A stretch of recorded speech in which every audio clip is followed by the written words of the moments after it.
यद्ज्ञात्वा न पुनर्मोहमेवं यास्यसि पांडव येन भूतान्यशेषेण द्रक्ष्यस्यात्मन्यथो मयि। अर्थात हे पांडव, जिस ज्ञान को प्राप्त करके तुम फिर कभी इस प्रकार मोह को प्राप्त नहीं होगे और जिस ज्ञान के द्वारा तुम संपूर्ण प्राणियों को बिना किसी अपवाद के पहले अपने आप में और फिर मुझ में देखोगे। ये श्लोक उस ज्ञान के दो मुख्य प्रभावों का वर्णन करता है जो एक गुरु से प्राप्त होता है। एक, मोह का नाश, न पुनर्मोहम यास्यसि। ज्ञान का पहला और तत्काल परिणाम है मोह का स्थायी नाश।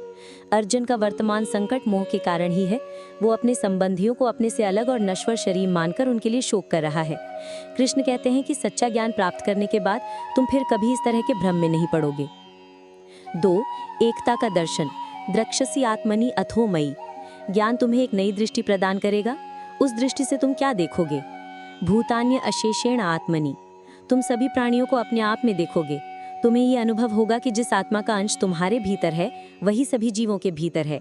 तुम्हें सर्वत्र अपनी ही आत्मा का विस्तार दिखेगा। अथो मयि, और फिर तुम उन सभी प्राणियों और अपनी आत्मा को भी मुझ में परमात्मा में देखोगे।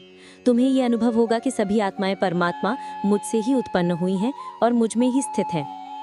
श्लोक का सार है, सच्चा आध्यात्मिक ज्ञान हमें अलगाव से एकता की ओर ले जाता है। ये हमें सिखाता है कि हम सब एक आध्यात्मिक परिवार का हिस्सा हैं। पहले हम सभी जीवों में अपनी आत्मा का अंश देखते हैं, आत्मीयता, और फिर हम उस पूरी एकता को उसके परम स्रोत भगवान में देखते हैं, भगवत चेतना। ये ज्ञान ही मोह का सबसे बड़ा शत्रु है।